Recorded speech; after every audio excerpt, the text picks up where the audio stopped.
ዕለተ ሰንበትን በእንቅልፍ የሚያሳልፍ፣ ዕለተ ሰንበትን ባልባሌ ነገር የሚያሳልፍ፣ ዕለተ ሰንበትን ቤተክርስቲያን የማይመጣ፣ ታምረ ማርያም የማይሰማ፣ ወንጌል የማይማር፣ ዕለተ ሰንበትን ወጣት ከሆነ በኳስ የሚያሳልፍ ሞልቷል። የማይበርደው የማይሞቀው የቤተ ክርስቲያን ነገር የማያሳስበው የክርስቲያኖች እልቂት የማይገደው ይሄ ለብ ያለ ይባላል። ቅዱስ አሐዱ አምላክ በባህሪው ሞት በመንግስቱ ሽረት የሌለበት ቅድመ ዓለም የነበረ ዛሬም ያለ ወደፊትም ዓለማትን አሳልፎ የሚኖር በአንድነቱ መከፈል በሶስትነቱ መጠቅለል የሌለበት ዘላለም ሥላሴ አምላካችን ቅዱስ እግዚአብሔር በሀብት ስቦ በረድኤት አቅርቦ በዚህ ቅዱስ ስፍራ ስለሰበሰበን የአባቶቻችን አምላክ ልዑል እግዚአብሔር ስሙ የተመሰገነ ይሁን። አምላክን የወለደች የመላእክት እህት የደናግል የመነኮሳት መመኪያ የሁላችን እመቤት እናታችን እመቤታችን ቅድስት ድንግል ማርያም ለእሷ ክብር ምስጋና ይግባት። የተወደዳችሁ ክርስቲያኖች አንድ አምላክ በሆነው በአብ በወልድ በመንፈስ ቅዱስ ስም እንደምን አመሻችሁ? እንደምን መጣችሁ? እንደምን ቆያችሁ? አምላካችን ቅዱስ እግዚአብሔር ቅዱስ በሆነው በዚህ በመመስገኛው ስፍራ ጠርቶናልና የአባቶቻችን አምላክ ልዑል እግዚአብሔር ለስም አጠራሩ ክብር ምስጋና ይግባው። የምንማማርበት የትምህርታችን ርዕስ የሚሆነው በራድ ወይም ትኩስ እንዳይደለ ስራህን አውቃለሁ። በራድ ወይም ትኩስ ብትሆን መልካም በሆነ ነበር። እንዲሁ ለብ ስላልክ በራድም ወይም ትኩስ ስላልሆንክ ካፌ ለተፋህ ነው ይላል። ይህንን በዮሐንስ ራእይ ምዕራፍ 3 ቁጥር 15 ላይ ተጽፎ እናገኘዋለን። ቃሉን ያስተላለፈልን ከአራቱ ወንጌላውያን መካከል አንደኛው ዮሐንስ ወንጌላዊ ነው። የዮሐንስ ወንጌላዊ ክብር እንዲሁ በአጭር ደቂቃ ተነግሮ የሚያልቅ አይደለም። በርካታ ምስጢራትን የሚያውቅ የመላእክትን መምህር የነበረ በልጅነቱ ከእናት አባቱ ተወልዶ ገና በልጅነቱ በወጣትነቱ ክርስቶስን የተከተለ ሕይወትን ለክርስቶስ አሳልፎ የሰጠ የጌታ የልቡ ወዳጅ የነበረ እስከ መስቀሉ ድረስ ጌታችንን ተከትሎ ድንግል ማርያምን በእናትነት የተቀበለ ታላቅ አባት ነው። 15 ዓመት እመቤታችን ቅድስት ድንግል ማርያም ከሱ ጋር እንደነበረች በነገረ ማርያም ይተረካል። 15 ዓመት አብራው በመቆየቷ ምክንያት የምስጢር መዝገብ ናትና በርካታ ምስጢራት እንዲገለጡለት ምክንያት ሆናለች።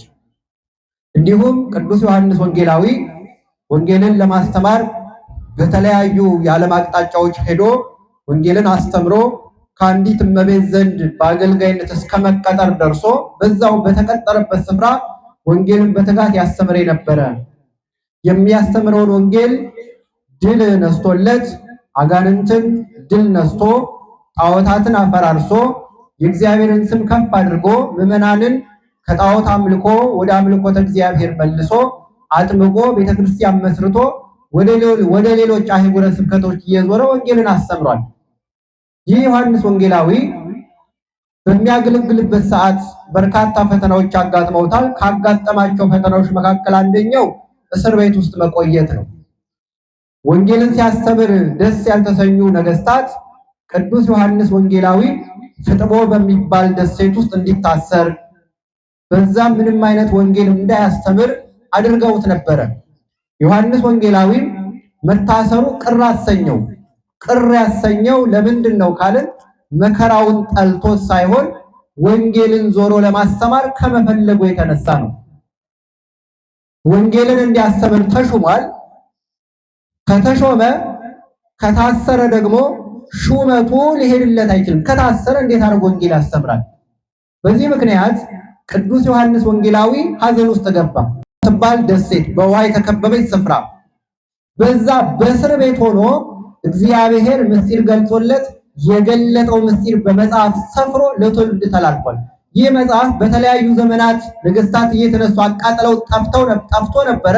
ድጋሚ እንዲጻፍ ያደረገው ዮሐንስ ወንጌላዊ የጻፈውን ራእይ መልሶ የጻፈው ማን ነው ካልን ቅዱስ ዮሐንስ አፈወርቅ በእስር ቤት እንዳለ የጠፋውን የዮሐንስ ራእይ ድጋሚ ጽፎታል።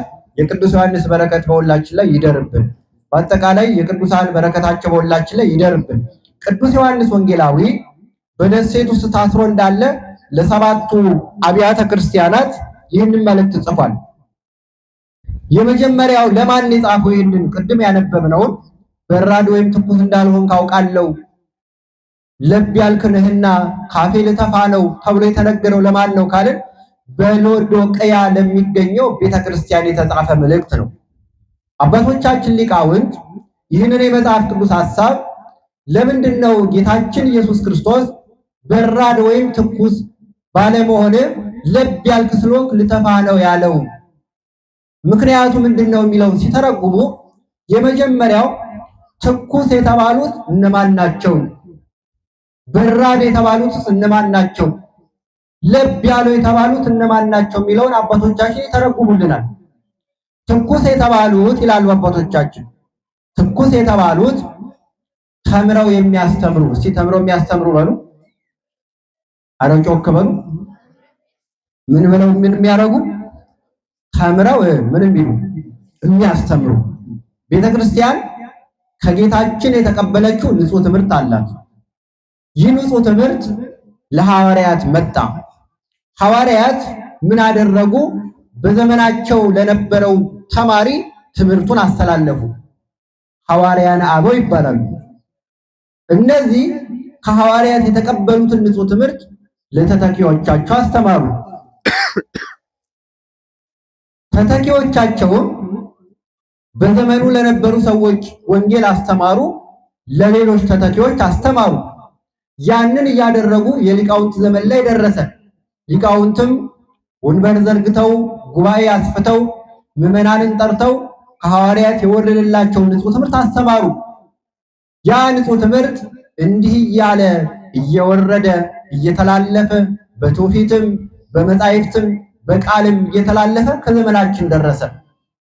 ትኩስ የሚባሉት ትኩሱን የእግዚአብሔርን ቃል የተማሩትን የሚያስተምሩ ሊቃውንት ትኩስ ተብለዋል። እነ ቅዱስ ቄርሎስ ወንጌልን በዘመናቸው በልጅነታቸው የተማሩ ወንጌልን ለመማር ዋጋ የከፈሉ እነ ቅዱስ ዮሐንስ አፈወርቅ፣ እነ ቅዱስ ኤፍሬም ወንጌልን በአግባቡ የተማሩ ለወንጌል ክብር የሰጡ ወንጌልን ከተማሩ በኋላ የተማሩትን ትምህርት በልባቸው ቀብረው ያላስቀሩ ተምረው ለሚመጣው ትውልድ ይተላለፍ ዘንድ ወንጌልን ያስተማሩ እነ ቅዱስ ዮሐንስ አፈወርቅ። ቅዱስ ዮሐንስ አፈወርቅ ገና በልጅነቱ እንዳለ አባቱ ሞተ። እናቱም ዮሐንስ አፈወርቅን እና እህቱን የማሳደግ ኃላፊነት ተጣለባት። በዘመኑ እናቱ ወጣት ብላቴና ስለነበረች እንግዲህ ባልሽ ሞቷል፣ ሌላ ባል አግቢ የሚል ድምፅ በረከተባት። አይ እኔ ባል አላገባም፣ ለልጆቼ መስዋዕትነት እከፍላለሁ፣ ሁለቱ ልጆቼን ቁም ነገር ለማድረስ የሚደረገውን ከኔ የሚጠበቅብኝን እፈጽማለሁ ብላ ልጆቿን በአግባቡ ማስተማር ጀመረች። ቅዱስ ዮሐንስ አፈወርቅ የፍልስፍና ትምህርት ቤት ውስጥ ገባ። ፍልስፍናን ከጫፍ እስከ ጫፍ ዳሰሰው፣ ተማረ። በአግባቡ ጠንቅቆ ተማረ ቅዱስ ዮሐንስ አፈወርቅ። የፍልስፍና ትምህርት ግን ልቡን ሊያረካለት አልቻለም። ለምን? በዓለም የሚገኘው ዕውቀት የነፍስን ጥማት መመለስ ስለማይችል ነው። በዘመኑ የፍልስፍና ትምህርትን ተማረ፣ ሕግንም ተማረ።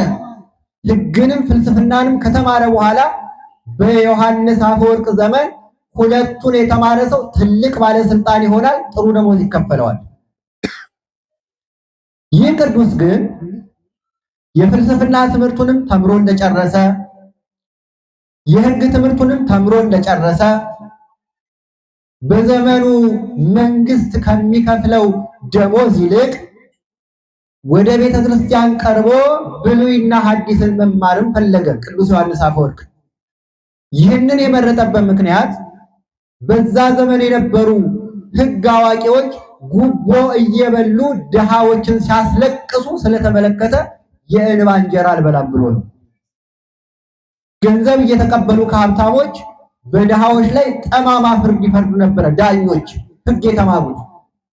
ቅዱስ ዮሐንስ አፈወርቅ ወደዚህ ወደ ተጨማለቀ ተግባር መግባት አልፈለገም። እውነት ወደሚነገርበት፣ ወንጌል ወደሚመሰከርበት፣ የነፍስ እርካታ ወደሚፈስበት ወደ ቤተ ክርስቲያን መጣና ብሉያትና ሐዲሳትን ከመምህራን ተማረ። እየሰማችሁ ነው? እንደምን አመሻችሁ አላችሁ አይደለ? ታዲያ ቅዱስ ዮሐንስ አፈወርቅ ተማረ ብሉይና ሐዲስን፣ ወንጌልን ተማረ። ተምሮስ ምን አደረገ ካልን የተማረውን በተግባር ገለጠው። ወደ ገዳም ገባ። እናቱ ካረፈች በኋላ ሀብት ንብረቱን ከእናቱ የወረሰውን ለድሆች መጸወተ። ወደ ገዳም ገባ። ምናኔን ያዘ። ዲቁና ቅስናን ተሾመ። በዘመኑ ወንጌል አስተማረ። ወንጌል ሲያስተምር ያለምንም መፍራት ያለምንም አድሎ ባለጸጋም ቢመጣ ድሃ፣ ትልቅም ቢመጣ ትንሽ፣ ዝነኛ ታዋቂም ቢመጣ ባይመጣ፣ ንጉስም ቢመጣ ተገዥም ቢመጣ ለሁሉም እኩል ወንጌልን ያስተምር ነበረ። ያጠፋውን ጥፋተኛ ነህ፣ ያበላሸውን አበላሽተሃል፣ የዋሸውን ውሸተኛ ነህ እያለ ማንንም ሳይፈራ ወንጌል የሚያስተምር ታላቅ አባት ነው ቅዱስ ዮሐንስ አፈወርቅ። እውነትን በመናገሩ ዋጋ ከፍሏል። ሲያስተምር ጭብጨባም አይፈልግም ነበር ቅዱስ ዮሐንስ አፈወርቅ። እያስተማረ እንዳለ በመካከል ሲያጨበጭቡ ማጨብጨብ ተገቢ እንዳልሆነ ያስተምር ነበር። ሕሊናቸውን ሰብስበው ትኩረታቸውን ወደ ወንጌሉ እንዲያደርጉ በትክክል ጆሮአቸውን ሰጥተው እንዲሰሙት ብቻ ይፈልግ ነበር ቅዱስ ዮሐንስ አፈወርቅ። ምን ብሎ ይናገራል? እንዲሁም ለኔ አታጨብጭቡ፣ ለኔ ከምታጨበጭቡ ይልቅ ያስተማርኳችሁን በተግባር ግለጡልኝ ይል ነበር ቅዱስ ዮሐንስ አፈወርቅ። ከዛ ማጨብጨብ ተገቢ እንዳልሆነ ረጅም ትምህርት አስተምሮ ሲጨርስ ህዝቡ በደስታው የሚያጨበጭብ ነበር። አይገርማችሁ? እንደዚህ ያለ ነበር። ደስ ብሎት አታጨብጭቡ የሚል ትምህርት አስተምሮ መልሶ ያጨበጭብ ነበር ሰው በደስታው። አንደበቱ የጣፈጠ ስለነበረ አንድ ሌባ ቅዱስ ዮሐንስ አፈወርቅ ወንጌል እያስተማረ እንዳለ መጣ። አሁን ዛሬ ጫማ ለመስረቅ ስልክ ለመስረቅ የሚመጡ አሉ አይደለም? እናንተ ስትሰግዱ አብረው ይሰግዳሉ። ለእግዚአብሔር እንዳይመስለን ጫማ ለማንሳት አብሮ ማለት ነው። የእናቶቻችንን ስልክ የወንድሞቻችን ስልክ ለማንሳት አብረው የሚሰግዱ ጎንበስ ስትሉ እናንተ እነሱ ጫማ ይዘው ይነሳሉ፣ ስልክ ይዘው ይነሳሉ፣ ብር ይዘው ይነሳሉ። በዮሐንስ አፈወርቅ ዘመንም ሌባ መጣ። የምዕመናንን ገንዘብ ለመስረቅ መጣ። ግን ህዝቡ በተመስጦ የዮሐንስ አፈወርቅን ትምህርት እየሰማ ነበርና ቆይ አሁን ጸጥ ያለ ነው፣ ብንቀሳቀስ ይታወቅብኛል፣ ትምህርቱ ሲያልቅ ሰርቃለሁ ብሎ ቁጭ አለ። ትምህርቱ እስኪያልቅ ትምህርቱ እንዳለቀ የመስረቅ ሐሳቡ ጠፋበትና ለመስረቅ ያሰበው ሐሳብ ትክክል እንዳልሆነ አወቀና ቀጥታ ሾልኮ መጥቶ ዮሐንስ አፈወርቅ ጫማ ላይ ወደቀ። የመጣሁት ልሰርቅ ነው፣ እግዚአብሔር ይቅር እንዲለኝ ጸልይልኝ ብሎ ማለት አያችሁ፣ ትምህርቱ ማረከው ማለት ነው። በቅዱሱ ትምህርት ተማረከ። ትኩስ የሚባሉ እነዚህ ናቸው። የእነሱ በረከት ሁላችን ላይ ይደርብን። አሁን ይሄ ግዴታ አለብን እኛ ላይ። ወንጌል ከተማርን፣ ስለ ቤተ ክርስቲያን ክብር ካወቅን፣ ነጠላ መልበሳችን፣ ማማተባችን፣ መዘመራችን፣ በጎ ነገር ማድረጋችን ትርጉሙ ምን እንደሆነ ከተረዳን፣ ቤት ለነበሩ በስራ ምክንያት ላልመጡ በስንፍናም ለቆዩ ሄደን ማስተማር አለብን። ትኩስነት ማለት ይሄ ነው። ሁልጊዜ ከአንድ ሰው ብቻ ትምህርት አይጠበቅም። ሁሉም መምህር ነው በየቤቱ። ባል ለሚስቱ፣ ሚስት ለባሏ፣ እናትና አባት ለልጆቻቸው መምህራን ናቸው። ስነ ምግባር ማስተማር፣ እግዚአብሔርን መፍራት ማስተማር፣ ሰውን መውደድ ማስተማር፣ ሀገርን ማፍቀር ማስተማር ከታላላቆች ከእናትና አባት ይጠበቃል። ትኩስነት ማለት ይሄ ነው። ቀዝቃዛነት ይሄ ወይ ደግሞ ለብ ያለ ማለት ትኩስ ወይም በራድ ተብለናል። ለብ ያለ ግን ምን አይነት ሰው ነው ካላችሁ፣ አለመማሩን አያውቅም፣ መማርም አይፈልግም። እንደዚህ አይነት ሰው ደግሞ አለ። መማርም አይፈልግ፣ እንደው እግዚአብሔር ያሳያችሁ። መጥቶም አይማር። ካላወቀ መማር አለበት። ከተማረ ያውቃል፣ ካልተማረ ግን አያውቅም። አንድ ሰው ቤተክርስቲያን የሚመጣ ለመማር ነው፣ ክርስቶስን ለመስማት ነው። የነፍሱን ጥማት በወንጌል ለማርካት ነው። እማይማር ከሆነ ለብ ያለ ይባላል። ካፌ ልተፋ ነው ማለት ቃሌን የማትማር ከሆነ ከመንግስቴ ልለይህ ነው እያለ ነው እግዚአብሔር። ጌታችን መድኃኒታችን ኢየሱስ ክርስቶስ ወደዚህ ዓለም መጥቶ ካደረጋቸው ተግባራት መካከል ተወለደ፣ ከዛ አደገ እንደ ሕፃናት 30 ዓመት ሞላው። 30 ዓመት ሲሞላው ተጠመቀ። ጥምቀቱን ፈጽሞ 40 ቀን 40 ሌሊት በጾም በጸሎት አሳለፈ። ከ40 ቀንና ከ40 ሌሊት በኋላ ምንድነው ያደረገው ካላችሁ ሐዋርያትን መርጦ ወንጌል ማስተማር ጀመረ። ትምህርት የነገሮች ሁሉ ለውጥ ስለሆነ ማለት ነው። የደነዘዘን አይምሮ የፈዘዘን አይምሮ የሚያነቀው ትምህርት በመሆኑ የማይገባ ተግባርን እርኩሰትን የሚያርቀው ትምህርት በመሆኑ ትምህርትን ጀመረ፣ አስተማረ። በትምህርቱ ያመኑትን የራሱ አደረገ። ያመኑት ምዕመናንም በሱ ስር ሆነው የሱ ልጆች ለመባል በቁ እና ጌታችን መድኃኒታችን ኢየሱስ ክርስቶስ ያስተማረውን ወንጌል ጆሮን ከፍቶ መስማት ትኩስነት ይባላል። ወንጌልን አለመማር በራድነት ይባላል። ከአፌ ልተፋህ ነው ያስብላልና ከመተፋት አምላካችን እግዚአብሔር ይጠብቀን። አንዳንድ ሰው አላያችሁም? አያውቅም ደግሞ ለማወቅም አይፈልግም። እዚህ ቤተክርስቲያን መጥቶ ጊዜ የሚያባክን ሞልቷል። ጊዜው መስዋዕትነት ከፍሎ ከቤት ድረስ መጥቶ አሁን ዘወር ብትሉ ጥግ ጥግ ሁለት ነው የግል ወሬ ጀምሯል። እዚህ ቤተክርስቲያን ሌላም ቦታ ብትሄዱ ለጉባኤ ብዙ ያጋጥማቸዋል። ወንጌል ሲሰጥ በየጥጉ የራሳቸውን ወሬ የሚያወሩ ስልክ የሚነካኩ ዝም ብለው በነፋስ ብቻ የሚመጡ ህሊናቸው ሌላ ቦታ የሆነ ለወንጌል ለትምህርቱ ጀርባ የሰጡ በርካታ ሰዎች በየአብያተ ክርስቲያናቱ አሉ። እነዚህ ልንቆጣ ያስፈልጋል። ኑ ቅረቡ፣ ወሬያችሁን አቆሙ፣ ሌላ ነገርን ከተግባር አርቁ፣ ከራሳችሁ ወንጌል ተማሩ። ቤተክርስቲያን የወንጌል አውድማ ናት። ቤተክርስቲያን ወንጌል የሚዘራባት ናት። ኑ እናንተ እርሻ ሆናችሁ ወንጌል ክርስቶስ ይዝራባችሁ ማለት አለብን። ለዚህ ነው ሁልጊዜ የራቃችሁ ቅረቡ፣ ከፊት ወንበር አለ፣ ወንበር ተዘጋጅቷል ይባላል። መልእክቱን የሚሰማ ጥቂት ሰው ብቻ ነው በሁሉም የአብያተ ክርስቲያናት። የምንመጣው ምን ለማድረግ ነው? እስቲ ንገሩኝ። ምን ለማለት ነው? አንደኛው ምን ለማድረግ ነው? ለመማር። አምላካችን እግዚአብሔር ልቦናችንን ይክፈትልን። ታዲያ እንደዚህ ያለ ሰው ነገ ምን ያጋጥመዋል መሰላችሁ?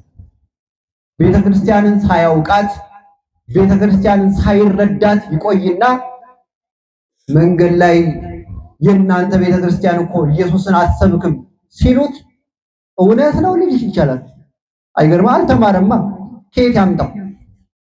የእናንተ ቤተክርስቲያን ወንጌል አታሰብንም ቢባል እውነት ነው ልጅ ይችላል። ታዲያ ካልተማረ ከየት ያመጣዋል?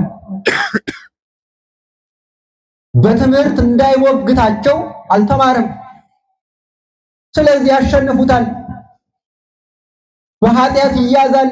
ምን ማድረግ እንዳለበት አያውቅም። እንዳሻው ይኖራል፣ እንዳሻው ይራመዳል። ላመጋገቡ ልክ የለው፣ ላለባበሱ ስርዓት የለው። ብቻ አንገቱ ላይ ወፍራም ማይተም አለ። ከአንደበቱ የሚወጣው ነውር ነው። ግን መስቀል አለው። ቤተክርስቲያንን ያሰድባል። በአገልግሎት ሁሉ በተግባር ሁሉ ቤተክርስቲያን የሚያስነቅፍ ነገር ይታይበታል። ለምን? አልተማረማ። ወንጌልን ከተማረ ግን መጽሐፍ ቅዱስን ከተረዳ ግን ለእያንዳንዱ ተግባር ምን ማድረግ እንዳለበት ይረዳል። አምላካችን እግዚአብሔር ለሁላችንም ልብን ይስጠን። ባለማወቅ ነው እኮ አብዛኛው። ለምሳሌ አንድ ምሳሌ ላምጣላችሁ። ማህበር አላችሁ የላችሁ? እስቲ ማህበር ያለው በማንኛውም በቅዱስ ጊዮርጊስ በድንግል ማርያም እስቲ ማህበር የምትጠጡ ጽዋ ማህበር ያላችሁ ምልክት አሳዩ እስቲ። እሺ ከሴቶችስ ማህበር የምትጠጡ የላችሁ? ማንኛውም ቦታ ሴቶች ጨከናችሁ በማህበር ትኖራላችሁ። ዞሮ እስቲ አንዳንዱ ማህበር ተመልከቱ። እዚህ መካከል ካላችሁ ራሳችሁን ታዘቡ። ድግስ ይደገሳል። ተረኛው ባለጽዋው ባለተራው ድግስ ይደግሳል። ያለው በአቅሙ እንጀራ ጋግሮ ወሰርቶ በሬም የሚያርዳል እንደ አቅሙ። ካረደ በኋላ ማን ነው ድግሱን የሚበላው? ማን ነው? እዛው ራሱ ማህበርተኛው የሚበለው እኔ ማህበር ይባላል። ራሱ ይደግሰን ራሱ ይበላል። ዝም ብለህ ምሳብ ለሀገጋብስ ማህበር ቢለውን ትቶ አይሻል? ይኸውላችሁ መጽሐፍ ቅዱስ መማር ከእንዲህ ይጠብቃል። መጽሐፍ ቅዱስ ምን ይላል መሰላችሁ? ምሳ ባዘጋጀ ጊዜ ጎረቤትን አትጥራ፣ እጅ እግር የሌለውን ጥራ ነው የሚለው መጽሐፍ ቅዱስ። እጅ እግር የሌለው አይኑ የፈረጠውን ጆሮ የማይሰማውን ጥራ። ጎረቤትን ብትጠራ ነገ ደግሰው ይጠራዋል። ብድር የሚባለው ነገር አለ አይደለ? እገሌ ጠርቶኛል ጥራው፣ እገሌማ ባለፈው ደግፎ መሽጠራ እንዳጠረው። እች ነገር አለች። ማህበር የራስን ሆድ መሞያ አይደለም። ይሄንን በደንብ ወቁ። አንድ ሰው በቅዱሳን ስም የሚሰበሰበው የራሱን ሆድ ሊሞላ ሳይሆን በቅዱሱ ስም ረሃብተኛውን ሊደግፍ ነው። በቅዱሱ ስም የተራቆተውን ሊያለብስ ነው። በቅዱሱ ስም በጎ ነገር ሊያደርግ እንጂ የራሱን ሆድ ለመሙላት ከሆነ የእርስ በርስ ምሳ መገበዣዣ እንጂ ማህበር አይደለም። እናስቡበት። በእናንተ ማህበር ስም ድሃ ይበላል ወይ? ድሃ ይጠጣል ወይ? አዋጣችሁ ልብስ ትገዛላችሁ ወይ ለድሃው? አዋጣችሁ የሚገባውን ነገር ታደርጋላችሁ። ይሄ ነው ቁም ነገሩ እንጂ የራስን ሆድ ለመሙላት ከሆነ በቅዱሳን ስም በመሰብሰብ የሚሸወድ እግዚአብሔር የለም። ምን ይላል መጽሐፈ መክብብ ምዕራፍ 11 ላይ ፈኑ ህብስተከ ውስተ ገጸ ማይ እስመ በብዙ መዋዕል ተረክቦ፣ እንጀራህን በውሃ ላይ ጣለው ከብዙ ዘመን በኋላ ታገኘዋለህ። እስቲ በሉ እንጀራህን በውሃ ላይ ጣለው ከብዙ ዘመን በኋላ ታገኘዋለህ። ምንህን ጣለው? ምን ላይ ይጣላል? ውሃ ላይ እንጀራ አይጣልም አይደለ? መሬት እንዲወድቅም አይፈልም። ምን እያለ ነው ጠቢቡ ሰሎሞን? እንጀራን በውሃ ላይ ጣለው ማለት ውሃ ላይ ውሃ ውስጥ የገባ መልሶ እንዳይገኝ፣ አንድ ሰው ወንዝ ሲሻገር ጫማውን ወንዙ ከነጠቀበት አገኘዋለሁ ብሎ ተስፋ እንዳያደርግ፣ ውሃ ውስጥ የገባ ተመልሶ አገልግሎት እንደማይሰጥ ወንዝ ውስጥ ማለት ነው። እንጀራህን ደክመህ ወጥተህ ወርደህ ለፍተህ ያገኘውን እንጀራህን ነገ ይመልሱልኛል ብለህ ተስፋ በማታደርጋቸው በድሆች ሆድ ውስጥ ጨምረው ማለት ነው። ለነሱ አብላ ማለት ነው። እነሱን አጠጣ፣ እነሱን ጎብኝ ማለቱ ነው። ከብዙ ዘመን በኋላ ታገኘዋለህ ማለት ከሞትክ በኋላ በክርስቶስ የፍርድ ወንበር ፊት ስትቆም ያን ጊዜ ዋጋ ትቀበልበታለህ። አንጢላሪዎስ የሚባል አንድ ሰው ነበር ይላል አባቶቻችን፣ በስንክሳር ማስቀምጠውታል። በትርጓሜ እጅግ ንፉግ የነበረ ሰው፣ መመጽወት ሞቱ ነው። ሰው ሲለምነው የሰደበውን ያህል ይሰማዋል። ከለታት ባለጸጋ ነው ደግሞ አለው እኮ እያለው መንገድ ላይ ሲጓዝ ነዳያን ተሰብስበው ይህ ሰው ንፉግ ነው፣ ክፉ ነው፣ አይሰጥም፣ አይመጸውትም እያሉ ሲያወሩ አንዱ ነዳይ ቆይ ዛሬ እኔ ከዚህ ሰው እንጀራ ተቀብዬ በመጣ ምን ትሰጡኛላችሁ አላችሁ። ውርርድ ጀመረ። ራይ ሰጠም አትልፋሉ። ይበን ዝም ብላችሁ ብቻ በኔ መኑ ተቀብዬው ልምጣ እሺ ብሎ ላኩት። አንጢላሪዎስ ቤት ገባ። ከዛ በኋላ ስለ እግዚአብሔር ብሎ ለመነ። ደግሞ አንጢላሪዎስ ሊበላ ሲል ነው የተለመነ። ስለ እግዚአብሔር ርቦኛል ስጠኝ ሲለው ያነዳይ እንዳይሰጠው ምንድነው ብያቸዋለሁ? ንፉግ ሰው ነው፣ ክፉ ሰው ነው። ዝም ብሎ እንዳይበላ የማን ስም ነው የጠራበት? ግራ ገባው። አይ እንዲሁ ምን ይሻላል እና በብስጭት ይላል ከሚበላው እንጀራ ሳይሆን ደረቅ ዳቦ ፈልጎ አመጣና ወረወረለት። ሲወረውረው ዳቦ ደረቅ ነውና ግንባሩ ሲለው ደሙ ፊና ለይዛስ ዳቦን አንስቶ ጌታዬ ደሙን ጠርጎ እየገመጠ ዳቦውን ለጓደኞቹ ይሄው አስተርፈው ተቀብየው እኮ መጣው ብሎ ሄደ ማለት ነው። አንጢላሪዎስ ማታ ላይ ተኛ። ሲተኛ አንድ ህልም ተመለከተ። በህልሙ አንጢላሪዎስ ሞቶ ቀብረውት በህልሙ ነው የሚመለከት። ነፍሱ እግዚአብሔር ፊት ቆማ ይህንን ንፉግ ወደ ሲኦል አውርዱልኝ ሲል እግዚአብሔር ሞት ሲፈረድበት አንጢላሪዎስ ሲንቀጠቀጥ በህልሙ ይመለከታል። በዛ መካከል ላይ አረ ይሄ ሰው መጽውቷል የሚል ድምፅ ሰማ። እየሰማችሁ ነው አይደል? አረ መጽውቷል ሲባል ግማሹ አረ ፈንክቶ ነው ምን ይመጸውታል፣ መጽውቷል ፈንክቷል። ሁለት ሐሳብ ተነሳ። ከዚህ ይልቅ ያ የተፈነከተው ይምጣና ተፈንክቷል ወይስ ተመጽውቷል ተብሎ ይጠየቅ። መጣ ሰውየው። እንዴት ነው ነገሩ ፈነከተ ወይስ ሰጠ ሲሉት እኔ እርቦኝ ነበር መፈንከቴ ትዝ አላለኝም እንደበላኸው ቃለሁ ብሎ መሰከረለት። ያን ጊዜ ነፃ ሲወጣ ብንን ሲል በህልሙ ነው። እንዲህ ወርውሬ የፈለከትኩት ከሞት የሚያድን ከሆነ ወድጄ ፈቅጄ በሰጥማ እንዴት ያስከብረኝ አለና ሀብቱን እያወጣ ለነዳያን የሚሰጥ የሚመጸውት ሆነ። ሀብቱን መጽውቶ ሲጨርስ ነዳያን መጡ። ስጠን፣ የለኝም እና ምን ይሻላል? ራሱን ሸጦ እስከ መስጠት የደረሰ አባት ነው። በረከቱ በሁላችን ላይ ይደርብን እና እንዲህ ማድረግ የሚቻል ሰው ሲማር ነው። ካልተማረ የሚለምነውን ሁሉ መገላመጥ ይጀምራል። ስለ እግዚአብሔር ብሎ የለመነንን ስንቱን ገላመጥን፣ ስንቱን ሰደብ ነው። ጠዋት የሰጠነውን ሰው ከሰዓት ደግሞ ሲለምነ ምንድን ያለው አድርሰናል። ጠዋት መታን ነበር ደፋር ነው እኮ ምንለው አይደለም። ቅዱስ ዮሐንስ አፈወርቅ ምን ይላል መሰላችሁ? ጠዋት ለምኖ ከሰዓት መልሶ ቢጠይቅህ ደግመህ ስጠው። ለምን?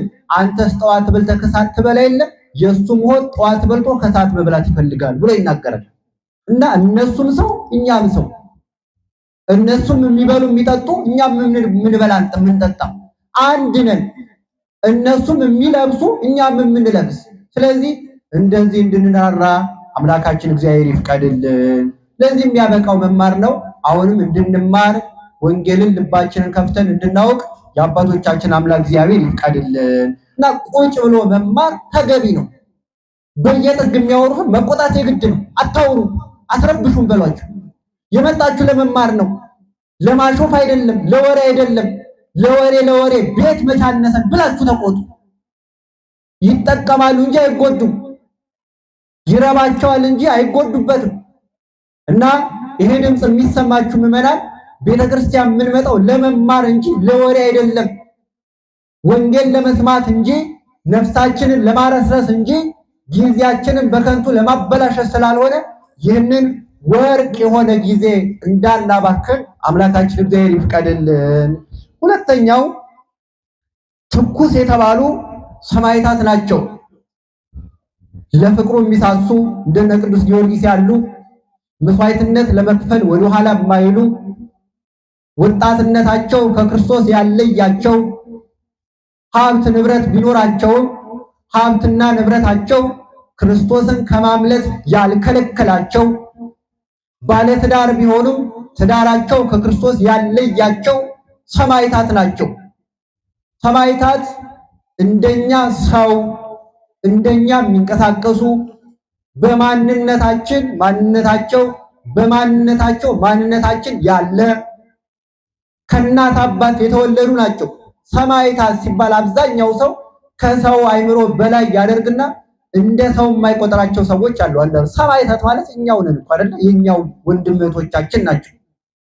ሰማዕታት ማለት ውሸት ሲነገር ለእውነት የቆሙ ጀግኖች ማለት ነው። ክርስቶስን የማያመልክ ትውልድ ሲነሳ መመለክ ያለበት ክርስቶስ ነው ያሉ ጀግኖች ናቸው ሰማዕታት ማለት። ሰማዕታት ማለት ክርስቶስን አምላካችን፣ ቤተክርስቲያንን እናታችን፣ ማህበርን አንድነታችን ብለው ያመኑ ናቸው። የሰማዕታት በረከት ሁላችን ላይ ይደርብን። ጌታችን መድኃኒታችን ኢየሱስ ክርስቶስ የሉቃስ ወንጌል ምዕራፍ 12 ቁጥር 49 ላይ እንዲህ ይላል፣ እሳተ አምጻይኩ ለብሔር ምን ተፈቅድ ዘንበል አንድ ዶታ፣ ለዚች ዓለም እሳት አምጥቼላታለሁ ማንደር ነው እንጂ ሌላ ምን እሻለሁ ይላል። እሳት የቀዘቀዘውን እንዲያሞቅ ለዚች ዓለም እሳት አምጥቻለሁ ማለት በብዙ ይተረጎማል። ለዚች ዓለም ፍቅሬን ይዤ መጥቻለሁ እያለ ነው። እሳት ፍቅር ተብሎ ይተረጎማል። ፍቅር አንድን ሰው ለወደደው ሰው መስዋዕትነት እንዲከፍል እንዲያደርገው ሰማዕታት ክርስቶስን በመውደዳቸው የተነሳ እሳቱን ስለቱን ታግሰው መከራ ተቀብለዋል። የነገስታቱን ቁጣ፣ የተመዘዘው ሰይፍ፣ የነደደው እሳት ሳያስደነግጣቸው ልባቸውን አጽንተው ለክርስቶስ ራሳቸውን አሳልፈው የሰጡ ሰማዕታት ይባላሉ። አሁንም በረከታቸው በሁላችን ላይ ይደርብን። ሰማዕታት ቅዱስ ጊዮርጊስን ብታነሱ ለ7 ዓመት ተጋድሎ ራሱን አሳልፎ የሰጠው መመለክ የሚገባው ክርስቶስ እንጂ ጣዖት አይደለም በሚል አቋም ነው። እንጂ እሱማ የአባቱን መንግስት ሊያጸና ነበረ ወደዛ ሀገር የሄደው። ግን ባየው ነገር ልቡ ነደደ። እግዚአብሔር ተትቶ በእጅ የተቀረጸ የቆመ እንጨት ሲመለክ ተመለከተ። ለዘንዶ ሲሰገድ ሰው ሲገበርለት አየ። እንዴት አለ? ሰው እንዴት ዘንዶ ያመልካል? ሰው እንዴት በእጅ የተቀረጸ ሰው የሚመስል እጅግር ያለው ግን ተራመድ ቢሉት የማይራመድ ቢጠሩት የማይሰማ በፊቱ ቢቆሙ የማያይ በእጅ የተቀረጸ ምስል እንዴት ያመልካል ብሎ በውስጡ መንፈሳዊ ቅናት ይነድበት ጀመር። ያን ጊዜ ነው በነገስታቱ ፊት ቆሞ እኔ ክርስቲያን ነኝ ያለው። በዛ ዘመን ደግሞ ክርስትና የተጠላ ወንጀል በተገኘበት የሚያስገድል ሃይማኖት ነው። ከ274 እስከ 313 ዓመተ ምህረት ዘመነ ሰማዕታት ይባላል። እየሰማችሁ ነው አይደለ? ይሄ ዘመን ክርስቲያኖች የተጠሉበት፣ ብዙ መከራ በክርስቲያኖች ላይ የደረሰበት፣ ክርስቲያኖች በተገኙበት የሚገደሉበት፣ ክርስቲያኖችን በማሰቃየት መዝናኛ የሚፈጠርበት ዘመን ነበር ዘመነ ሰማዕታት።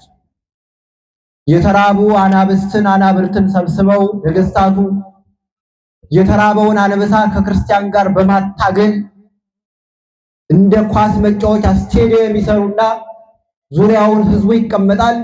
ክርስቲያኖችን መካከል ላይ እንደ ኳስ መጫወቻው መካከል ላይ ይለቋቸዋል። ሳምንት 15 ቀን የተራቡ አውሬዎችን ይለቋቸዋል። እነዛ አውሬዎች ክርስቲያኖች ላይ እየሰፈሩ ይበሏቸዋል። ውሾችን ያስርቡና ክርስቲያኖችንም ምግብ ይከለክሉና እኩል ምግብ ይሰጧቸዋል ከውሻዎች ጋር። ውሻውም ምርቦታል፣ ክርስቲያኑም ምርቦታል። ከዛ ውሻው አውሬ ይሆናል፣ ክርስቲያኑን እየነከሰ ምግቡን ይነጥቃል። እንዲህ እያደረጉ ይቀልዱባቸው ነበረ። በአስፋልት መንገድ ስንሄድ ረዣዥም ፖሎች ላይ አምፖል ይሰቀላል ለመንገድ ድምቀት ይሆን ዘንድ። በዘመነ ሰማዕታት ግን ረዣዥም እንጨት ላይ ክርስቲያኖች ታስረው ጨርቅ ተጠምጥሞባቸው እላያቸው ላይ ሰም ተቀብተው እላያቸው ላይ ጭድ ተነስንሶ እየተለኮሱ ለከተማ ብርሃን የሆኑ ነበር። ክርስቲያኖች በመብራት ሳይሆን በክርስቲያኖች ትደምቅ ነበር ሮም የምትባለው ከተማ። ዘመነ ሰማዕታት የተገኘውን ክርስቲያን ቆዳቸውን እንደ በግ ገፈው በገዛ ቆዳቸው አሸዋ ሞልቶ ያሸከሟቸዋሉ። ክርስቲያኖችን ሕዋሳቶቻቸውን እየቆራረጡ እጅግርናቸውን ያሳጧቸዋሉ። እነ ቶማስ ዘመርአስ ለ22 ዓመታት እስር ቤት አስገብተው እያንዳንዱን አካል እየቆረጡ እጅና እግሩ አለቀ፣ እጁም እግሩም አለቀ። ለ22 ዓመታት እጁም እግሩም ተቆርጦ እዚህ ደረሰ። የሚቆርጡት ቢያውጡ ጆሮውን ቆረጡ፣ ከንፈሩን ቆረጡ። ቶማስ የተለበለበ ግንድ መሰለ ይላል። እጅግር የሌለው ብቻውን ፈጦ የቀረ እንደዛ ሆኖ አንድም ቀን እግዚአብሔርን አማሮ ያውቅ። ይሄን ሁሉ የከፈለው ለማን ስለሆነ ነው? ስለ ሃይማኖቱ፣ ስለ ክርስትና። የሚገርመው እግር የለውምና ማስተማር ፈለገ። የሚገርማችሁ ወንጌል እንደዛ ሆኖ እግር የለውም ማስተማር ፈለገ እና ደቀ መዛሙርቱን አህያ እንዲያመጡለት አዘዘና 2 አህዮች በግራ በቀኝ፣ እሱ ደግሞ በቅርጫት መሃል ላይ። ቶማስ ቅርጫቱ መሃል ላይ ነው፣ አህዮቹ በግራ በቀኝ። አህዮቹ ሲሄዱ እዛ ውስጥ ሆነ ወንጌል ያስተምር ነበር። አርዮሳውያን ምን አረጉ? ሌሊት የቶማስን 2 አህዮች አንገታቸውን ቆርጠው ገደሏቸው እና ጠዋት ላይ እንደ ልማዱ ደቀ መዛሙርቱን አህዮችን አምጡልኝ አሏቸው። እሺ ብለው ሲሄዱ ነጭና ጥቁር ነበር አህዮቹ። አንገታቸው ተቆርጦ ሞተዋል። ኧረ መምህራችን ጉድ ሆነናል። ምንድነው? አህዮቹ አንገታቸውን ተቆርጦ ወድቀዋል፣ ተነቅሎ አንገታቸው ተቆርጦ አምጡልኝ ሬሳዎቹን አላቸው። የአህዮቹ ራስ እና አካላቸው መጣ። በስመ አብ ወወልድ ወመንፈስ ቅዱስ አሐዱ አምላክ በጌታዬ በኢየሱስ ክርስቶስም ተነሱ አላቸው። ከዛ እነዛ ደቀ መዛሙርት የአህዮቹን ጭንቅላት እንዲህ አገጣጥመዋቸው ነበር። ጨለማ ነበርና የጥቁሯን አህያ በነጯ ላይ የነጯን በጥቁሯ ላይ አገጣጥመው ነበርና አማትቦ ስመ እግዚአብሔር ጠርቶ ተነሱ ቢላቸው ብድግ ከዛ ዥንጉርጉር አህያ ሆኑ ማለት ነው። ይህንን ያደረገ ማን ነው? ማን ነው? እግዚአብሔር ስሙ የተመሰገነ ይሁን በእውነት። እና እንዲያርገው ሰማዕታት ለቤተ ክርስቲያን ዋጋ የከፈሉ ቁልቁል የተሰቀሉ አሉ፣ በድንጋይ የተወገሩ አሉ፣ በእሳት ያቃጠሏቸው አሉ። እነ ፖሊካርፐስ እሳት ውስጥ ወደ አመድነት እስኪቀየሩ ድረስ እሳት ውስጥ ማግደዋቸዋል። ይሄ የተከፈለው ለክርስትና ነው። ስለ ክርስትና የተከፈለ መስዋዕትነት። በወጡበት ይገደሉ ነበር ክርስቲያኖች። ታውቃላችሁ፣ ያን ጊዜ ነው ክርስትና እናትና አባት የሚባለው የመጣው። እንደ ዛሬ ሳይሆን ዛሬ ክርስትና አባት ክርስትና እናት ዝም ብሎ መዛመጃና ለፋሲካ ዳቦ መውሰጃ ሆኗል። ዘንድሮ ክርስትና እናት ክርስትና አባት የመጣው ግን በዘመኑ ክርስቲያኖች መቼም ሰው ሙሉ ቀን ቤት ውስጥ ተዘግቶ መዋል አይችልም። መንቀሳቀስ አለበት። ወደ ገበያ መውጣት አለበት። ለገበያ ሲወጡ ክርስቲያን መሆናቸው ሲታወቅ ይገደሉ ነበር። መንገድ ላይ ሬሳቸውም ጫካ ነው የሚጣለው። ወይ ለአውሬ ይሰጣል ወይ ጉድጓድ ቱቦ ውስጥ ይወረወራል። እና ወደ ገበያ ለመውጣት ሲፈልጉ ለጎረቤታቸው ምን ብለው አደራ ይሰጣሉ? ወዳጄ ሆይ እኔ ወጣ ልል ነው፣ ድንገት ክርስቲያን መሆኔ ታውቆ ከተገደልኩ ልጄን አደራ ብለው አደራ ሰጥተው ይሄዳሉ። ሲሞቱ እነዛ የተቀበሉት ጎረቤቶች አባት ሆነው ወንጌል ያስተምራሉ። ይሄ ነው ክርስትና አባት። አንድ ሰው ክርስትና ላይ ጣት ይዞ ክርስትና ቃል የሚገባው የዓመት በዓል ዳቦ ይዤ ልመጣለሁ ለማለት አይደለም። ያቁን እንገራችሁ እንግዲህ የክርስትና አባት የሚሆን አንድ ሰው ሊያስተምር ነው። የክርስትና እናት የምትሆን አንዲት ሴት ልታስተምር ነው። ዳቦ ለመቁረስ አይደለም። እሱ በኋላ ይደርሳል። ዳቦ ለመስጠት ማንም መስጠት ይችላል። ዝምድናም አይጠይቅም። ክርስትና አባት የምንሆን ኃላፊነት ወስደን ለማስተማር። ያ ልጅ አድጎ መናፍቅ ቢሆን አባቱ ይጠየቃል። ቃል ገብተህ አልነበረ በቤተ ክርስቲያን ፊት አስተምራለሁ ብለህ ቃል ገብተሽ አልነበረ አስተምራለሁ ልጅ በቤተ ክርስቲያን እንዴት ሲጠፋ ዝም አልሽ? እንዴት አላስተማርሽም? ብላ ተብላ በእግዚአብሔር ፊት ትጠየቃለች። እሱም ይጠየቃል። እግዚአብሔር ለሁላችንም ማስተዋሉን ያድለን እና ዘመነ ሰማዕታት 47 ሚሊዮን ክርስቲያኖች ተጨፍጭፈውበታል። ስንት ሚሊዮን? የኢትዮጵያ ግማሽ በሉት። 47 ሚሊዮን ክርስቲያኖች ተጨፍጭፈውበታል፣ አልቀውበታል። እነዛ ሰማዕታት ትኩስ ይባላሉ፣ መስዋዕትነት የከፈሉ። ቀዝቃዛ የተባሉ ደግሞ ጻድቃን ናቸው። ቀዝቃዛ ማለት ለዚህ ዓለም ግድ የሌላቸው ማለት ነው። ለዚህ ዓለም ለልብሱ፣ ለጌጡ፣ ለውበቱ፣ ለስልጣኑ ግድ የሌላቸው ክርስቶስን ጥግ ያደረጉ ሹመት ሽልማቱ ያላጓጓቸው የቤት ሙቀቱ ያላስቀናቸው ስለ ክርስቶስ ሁሉን የተዉ ቀዝቃዛ ይባላሉ።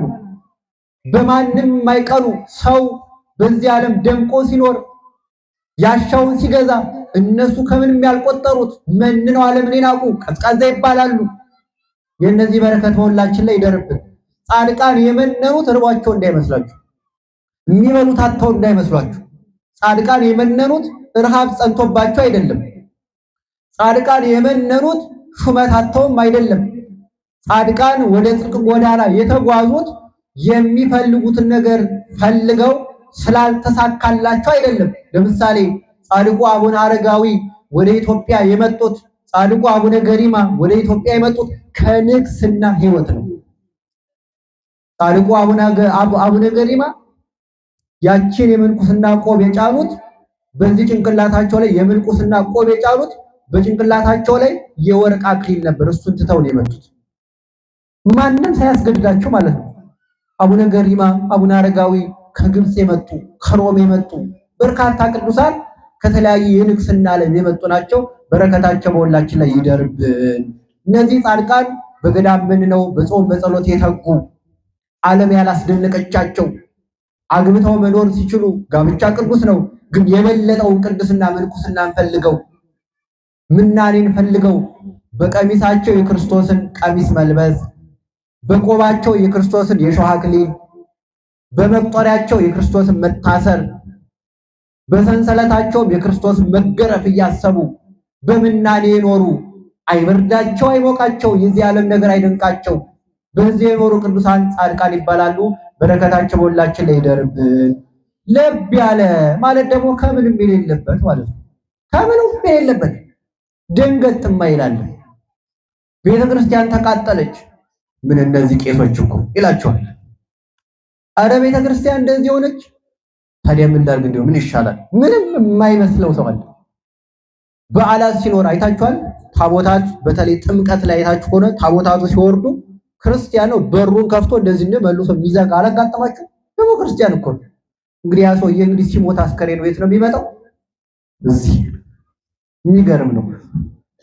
ምንም ድንገት የማይል በዓላቱ የማይስቡት በሰንበት ተኝቶ የሚያረፍድ አያሳፍርም? እንደዛ አይነት ሰው ዕለተ ሰንበት በእንቅልፍ የሚያሳልፍ ዕለተ ሰንበትን ባልባ ነገር የሚያሳልፍ ዕለተ ሰንበትን ቤተክርስቲያን የማይመጣ ታምረ ማርያም የማይሰማ ወንጌል የማይማር ዕለተ ሰንበትን ወጣት ከሆነ በኳስ የሚያሳልፍ ሞልቷል። እንግዲህ ድምጽ የምትሰሙ ምዕመናን ምንም የሌለበት የማይበርደው የማይሞቀው የቤተ ክርስቲያን ነገር የማያሳስበው የክርስቲያኖች እልቂት የማይገደው ይሄ ለብ ያለ ይባላል። ምንም የማይመስለው እግዚአብሔር ከዚህ ሁላችንን የሚሰውረን እንደ ቀዝቃዛ ድንጋይ ማለት ነው። እንደ ድንጋይ የሆነ ፀሐይም ይወርድበታል ያው ነው፣ ዝናብም ይመታበታል ያው ነው። ድንጋይ ለብዙ ዓመታት ውሃ ውስጥ ቢኖር ዋና አይችልም፣ ያው ድንጋይ ነው። በርካታ ዘመን ክርስቲያን ተብሏል፣ ግን የሚያውቀው ነገር የለም። ማማተብም አይችላል። አይገርማችሁ? ማማተብ ከባድ ነገር ነው። እንዲህ መስቀል መስራት የማይችል ዝም ብሎ እንዲህ የሚል ሰው አለ። ቤተክርስቲያን መጥቶ መስገድ የሚቀፋው አይታችኋል? መስገድ እንዴት ያደርጋል መሰላችሁ? ይመጣና ቤተክርስቲያን መጣን ይልና እቺ መሬቷን በእጁ ሳምሰም አቤት አቤት አቤት! እንዲህ ጉድ እኮ ነው። ምን አለ ጉልበትን መሬት ቢነካ ግንባር መሬት ቢነካ። በጣም ስንት አይነት ክርስቲያን አለ መሰላችሁ? ይመጣና ቤተክርስቲያን ከበሯ ላይ ይቆማል።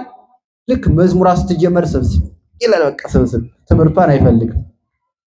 ቅዳሴ ላይ አይመጣም። ቢመጣም ቁምጣውን አድርጎ ብሎ እንደዚህ ያለ በወዶች በኩል እንደዚህ ይሳለምና ቅዳሴው ለነማን ነው? ለነማ ሆይ አይደለም፣ ለናባ ሆይ ስም እንጨነቀው ዋናው የልብ እንትን ነው ይላቸዋል። ደግሞ ፍቅር ቢኖረውም ጥሩ እኮ ነው፣ የውሸት ማለት ነው።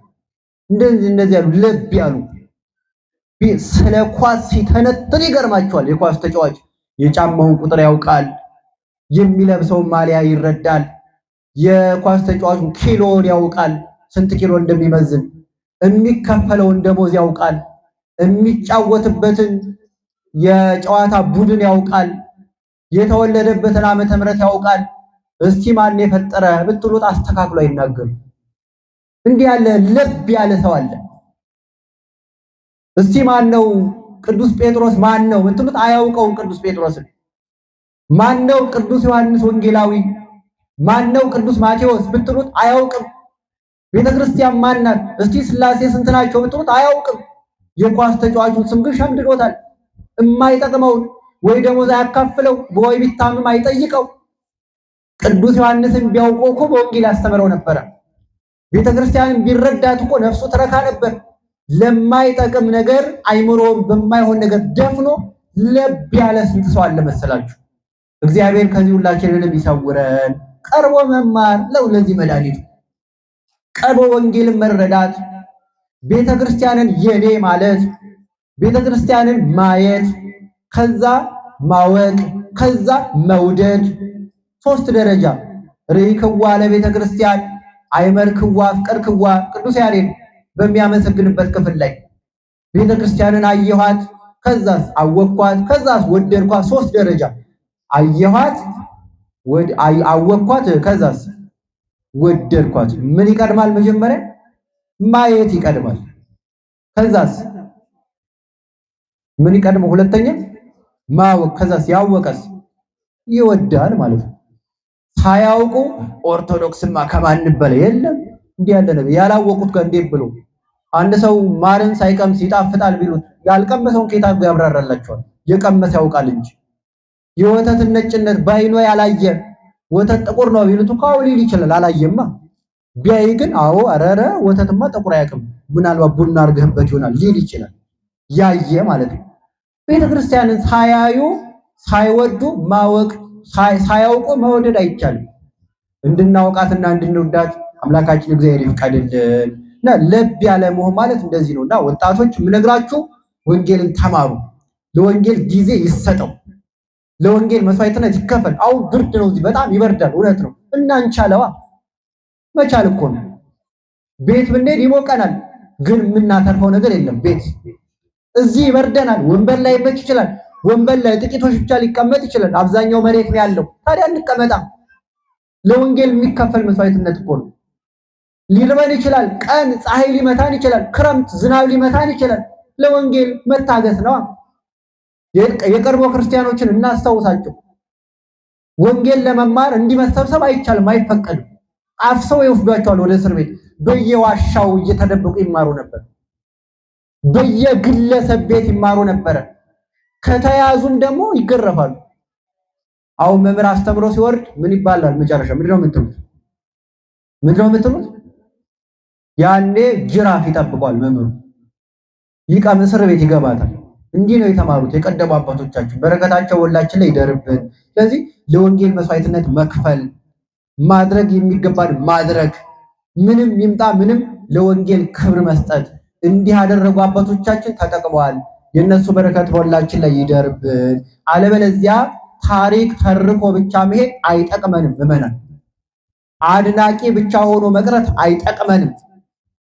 የቅዱስ ጊዮርጊስ አድናቂ ብትሆኑ አይጠቅማችሁም፣ የሱን መንገድ ካልተከተላችሁ። የጻድቁ አቡነ ሀብተ ማርያም አድናቂ ብትሆኑ አይጠቅማችሁም። የሚጠቅመው የጻድቁ የአቡነ ሀብተ ማርያም መንገድ መከተል፣ እሳቸው እንደጸለዩ ለመጸለይ መጣር ያቅማችንን የሚጠቅም ይሄ ነው። ቅዱስ ጊዮርጊስ በወጣትነቱ ከ20 ዓመት ጀምሮ ለክርስቶስ መስዋዕትነት እንደከፈለ ዝም ብሎ ጊዮርጊስን ማድነቅ ብቻ ሳይሆን እሱን ለመምሰል መጣር፣ ይሄ ነው የሚጠቅመው። ማድነቅ ብቻማ የኳስ ተጫዋች ይሆናል። ተመልከቱ፣ ኳስ ተጫዋች መካከል ላይ የሚጫወቱ ተጫዋቾች አሉ፣ ዙሪያውን ደጋፊዎች አሉ።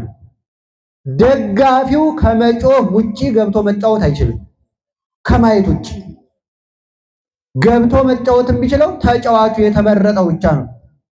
ስለዚህ አድናቂና ደጋፊ እንጂ ተጫዋች እንዳይባል ክርስቲያን እንደ አድናቂ ሳይሆን እንደ ተጫዋች መሆን አለበት። ገብቶ ቅዳሴውን መሳተፍ፣ ወንጌሉን መማር፣ ዝማሬውን መዘመር፣ ትምህርቱን መከታተል፣ በሰንበት ትምህርት ቤት ገብቶ የሚሰጠው ኮርስ በአግባቡ መማር፣ መስዋዕትነት መክፈል። እንዲህ ከሆንን ለብ ያልን አንሆንም።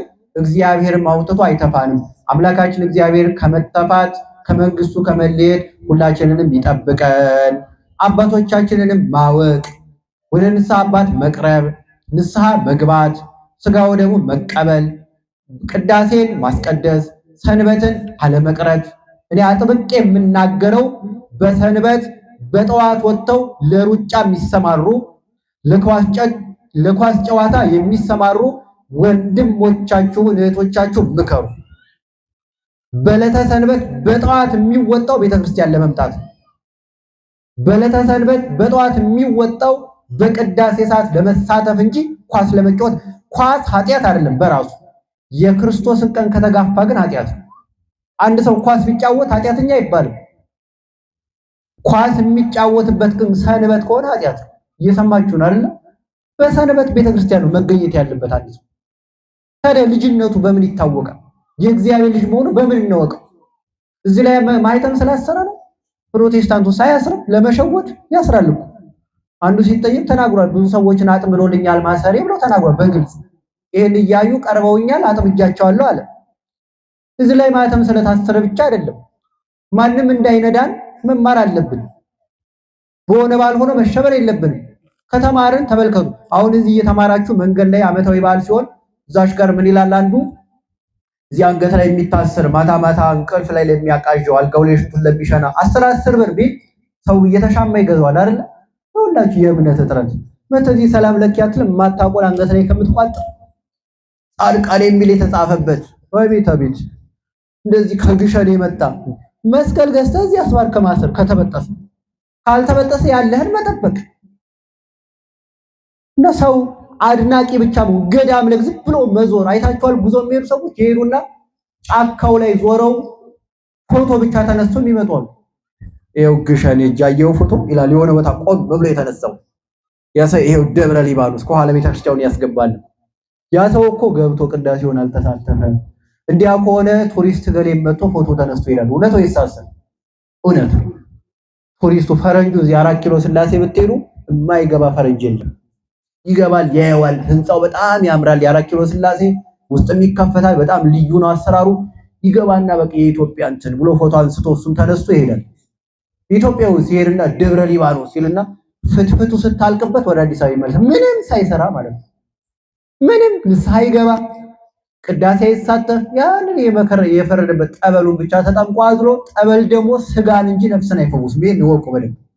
ጠበል ስጋን ብቻ ነው የሚፈውስ። ነፍስን የሚፈውስ ስጋው ደግሞ ቅዳሴ ንስሐ ነው። ጠበሉን ይጠመቃል። ጠበል እዚህም አለ። ብትጠመቅ እግዚአብሔር ነው የሚፈውስ። ባለህበት በየቦታው አዲስ አበባ በኢትዮጵያ ውጭ በኢትዮጵያ አለ ጠበሉ። ሰውን የሚፈውስ ቅዳሴ፣ ሰውን ነፍሱን ነፃ የሚያወጣው ስጋው ደግሞ ንስሐ ነው እንጂ ጠበልማ እነ መሐመድ መጥቶ አይጠመቁ። እኔ ሆነ እዚህ አቦ ነው ያለሁት። ጠበሉን ታውቁታላችሁ። እዚህ ኮተቤ አቦ የጳጉሜን ላይ ሽባ ሆኖ ስላሙ መጡ እንጂ ነግሩት አዝለውት መጡ። ሐኪሞች አቀቷቸው። 3 ቀን ተጠመቀ። በአራተኛው ቀጠለ። ያስ ዳነ። ጠበል እንኳን ለኛ ያላመኑት ሲፈውስ አይተናል። ከዛ በላይ ግን እኛ ክርስቶሳውያን ነፍሳችን መፈወስ አለበት። ገዳም ሄዳችሁ ቅዳሴውን ሳትሳተፉ እንዳትመጡ። ገዳም ሄዳችሁ የተለየ ነገር ሳታገኙ እንዳትመጡ እንጂ እንድናደርግ አምላካችን እግዚአብሔር ይፍቀድልን። የቀደሙት የአባቶቻችን የቀናች ሃይማኖት ጠብቀው በክብር እንዳስረከቡ እኛም ሃይማኖታችንን ጠብቀን ምግባር ሰርተን ሃይማኖታችን አጽንተን እንደ አባቶቻችን በሃይማኖት ጸንተን እንድንኖር አምላካችን እግዚአብሔር ይፍቀድልን። ሰማዕታት በሃይማኖታቸው እንደጸኑ ለሃይማኖታቸው መስዋዕትነት እንደከፈሉ እኛም በሃይማኖታችን ጸንተን ለሃይማኖታችን መስዋዕትነት ከፍለን ከፍ ያለውን ሰማያዊ ክብር እንድናገኝ አምላካችን እግዚአብሔር ቅዱስ ፈቃዱ ይሁንልን። የተማርነውን በልቦናችን ያሳድርብን። ስብሐት ለእግዚአብሔር ወለወላዲቱ ድንግል ወለመስቀሉ ክቡር። ይቆየን።